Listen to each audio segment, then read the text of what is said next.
சமீபத்தில் கீழடியை பற்றி அவதூறு பரப்பினார்கள். மாண்புமிகு நம்முடைய வருங்கால முதலமைச்சர், மக்கள் முதல்வர் புரட்சி தலைவர் ஐயா எடப்பாடி அவர்கள் கீழடிக்கு ஆற்றியிருக்கிற பங்களிப்பை ஆதாரத்தோடு வெளியிட்டதற்கு பிறகு இப்போது முருக பக்தர்கள் மாநாட்டை அவர்கள் வம்புக்கு இழுத்திருக்கிறார்கள். பேரறிஞர் பெருந்தகை அண்ணா அவர்கள் மாற்றான் தோட்டத்து மல்லிகைக்கு மனம் உண்டு என்ற அவருடைய கூற்றின்படி அந்த முருக பக்தர்கள் மாநாட்டுக்கு அவர்கள் அழைப்பு கொடுத்தார்கள். அந்த அன்பான அழைப்பை ஏற்று அதிலே முருக பக்தர்கள் என்கிற அடிப்படையிலே தான் அதிலே கலந்து கொண்டோம். அரசியல் அதிலே இல்லை என்பதை நீதிமன்றமும் அதிலே உறுதியாக தீர்ப்பு வழங்கியிருந்தது. ஆகவே அரசியல் இல்லாத முருக பக்தர்கள் மாநாடு, முருக பக்தர்கள் பங்கேற்கிறார்கள், அழைப்பு கொடுத்திருக்கிறார்கள். அந்த அழைப்பை ஏற்று முருக பக்தர்கள் என்கிற அடிப்படையிலே அதிலே பங்கேற்றோம். அதிலே அரசியல் இருக்காது என்கிற நம்பிக்கையோடு. ஆனால் அதிலே ஒளிபரப்பப்பட்ட அந்த ஏவியை பொறுத்தளவில் அந்த வீடியோ ஒளிபரப்பிலே பேரறிஞர் அண்ணா, தந்தை பெரியார் குறித்து அவதூறுகள் பரப்பப்பட்டுள்ளதாக இப்போது பரபரப்பாக செய்திகள் வெளியாகி விவாதம் பண்ணி அண்ணா திராவிட முன்னேற்ற கழகத்திலே அவதூறுகளை அள்ளி தெளிக்கிறார்கள். அதில் தெளிவாக நாங்கள் சொல்லியிருக்கிறோம்.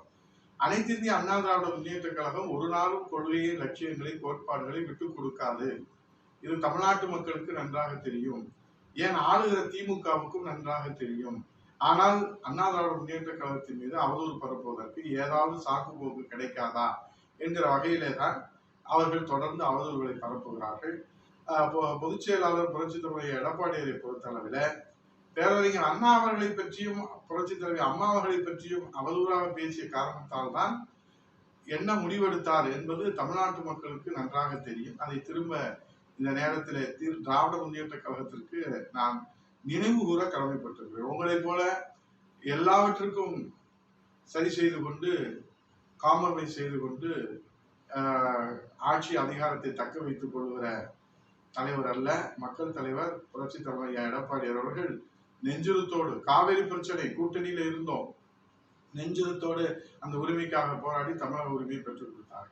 இப்போது எதிர்கட்சியிலே 100 நாள் வேலைவாய்ப்பு திட்டத்திற்கான அந்த சம்பள தொகையை கூட புரட்சி தலைவர் எடப்பாடி அவர்கள் தான் மத்திய அரசிலே இன்றைக்கு எடுத்து வைத்து அதிலே பெற்று வெற்றியை பெற்றிருக்கிறார். ஆக ஆளுகிற கட்சியாக இருந்தாலும் எதிர்கட்சியாக இருந்தாலும் அண்ணா திராவிட முன்னேற்ற கழகம் தமிழக மக்களுடைய வளர்ச்சிக்காக, அதனால்தான் பாரதிய ஜனதா கட்சியோடு அண்ணா திராவிட முன்னேற்ற கழகம் கூட்டணி வைத்திருக்கிறது என்பதை தமிழ்நாட்டு மக்கள் நன்றாக அறிவார்கள், திமுகவும் நன்றாக அறியும்.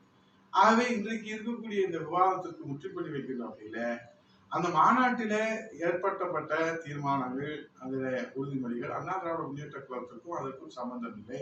அவர்கள் என்ன நடைமுறைகளை கையாள போகிறார்கள் என்பது நமக்கு தெரியாது. அந்த அவதூறு வீடியோ என்பது ஒளிபரப்ப போகிறார்கள் என்பது நமக்கு தெரியாது. நீங்கள் முழு வீடியோவை பார்த்தீர்கள் என்று சொன்னால் நாங்கள் அந்த வீடியோ ஒளிபரப்பை பார்ப்பதற்கு வாய்ப்பே இல்லை. ஏன்னா நாங்கள் மேடை அந்த ஒளிபரப்புக்கு பின்புறத்தில் அமர்ந்திருந்த காரணத்தினாலே அது பார்ப்பதற்கு வாய்ப்பில்லை. இருந்த போதிலும் எங்கே எந்த இடத்துல தந்தை பெரியார் பேரறிஞர் அண்ணா அவர்களுக்கு அவதூறு இருந்தாலும் அதை தட்டி கேட்கிற வகையிலும் அதிலே எந்த வகையிலும் எதிர்த்து நிற்கிற, நெஞ்சுரத்தோடு எதிர்த்து நிற்கிற இயக்கம் தான் அனைத்து இந்திய அண்ணா திராவிட முன்னேற்ற கழகம். ஆகவே அந்த ஒளிபரப்பு, வீடியோ ஒளிபரப்புக்கு கடுமையான கண்டனத்தை தெரிவித்துக் கொள்கிறோம். அது அழைப்பின் அடிப்படையிலே சென்றது. முருக பக்தர்கள் என்கிற அடிப்படையிலே மேடை நாகரிகம் கருதி அந்த இடத்துல அந்த பழக்கம் எப்படி மேடையிலே நடந்து கொள்ள வேண்டும் என்று தந்தை பெரியாரும் பேரறிஞர் அண்ணாவும் புரட்சி தலைவர் எம்ஜிஆரும் புரட்சி தலைவர் அம்மா அவர்களும் புரட்சி தலைவர் ஐயா எடப்பாடி அவர்களும் கற்றுத் தந்திருக்கின்றார்கள்.